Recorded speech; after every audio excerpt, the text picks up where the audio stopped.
Hello everybody, my name is K1。今天我要来分解我的相机镜头。那我快速的说一下来龙去脉好了，不然我没有理由分解这支镜头。反正几年前我去帛琉玩的时候，我是把整台单眼相机放到海里面去拍摄，结果那个防水袋破掉了，这支镜头就泡水了。所以我之前已经分解过一次，现在再分解一次，分享给大家这支镜头里面长怎么样子。那我们就直接来分解镜头喽。OK， 所以要分解镜头之前，我们当然要有工具，所以我准备了一盒的神奇的，然后一个小镊子，还有一根超级细的一字起子。好啦，那我们就直接来分解镜头喽。好，那我们先把盖子打开吧。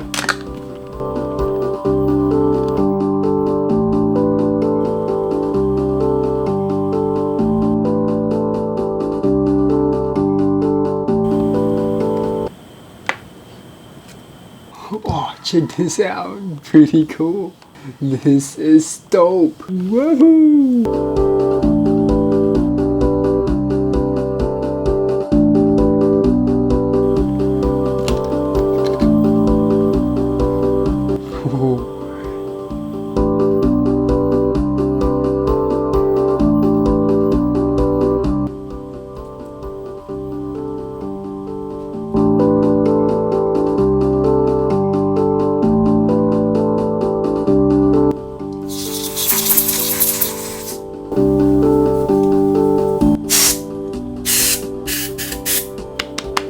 好了，那我把镜头清理完，然后把里面的镜片都清理干净了。那我们现在就该把镜头装回去喽。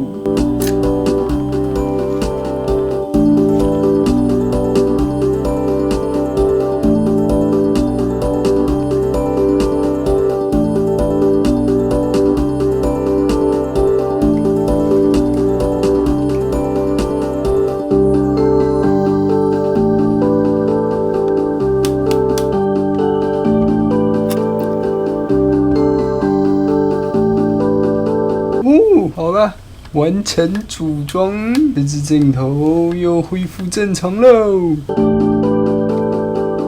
了，那我们组装完这个镜头之后，我们赶快来拍一些测试影片，看看我到底有没有把这个镜头装好。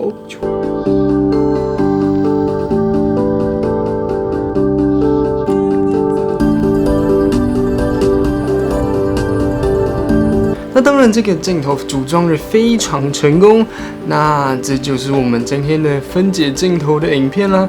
那如果喜欢这个影片，那就按个赞，那可以订阅我的频道。那如果想要看更多的疯狂影片，那就 check out this playlist. Yep, and I will see you guys next time. Bye bye.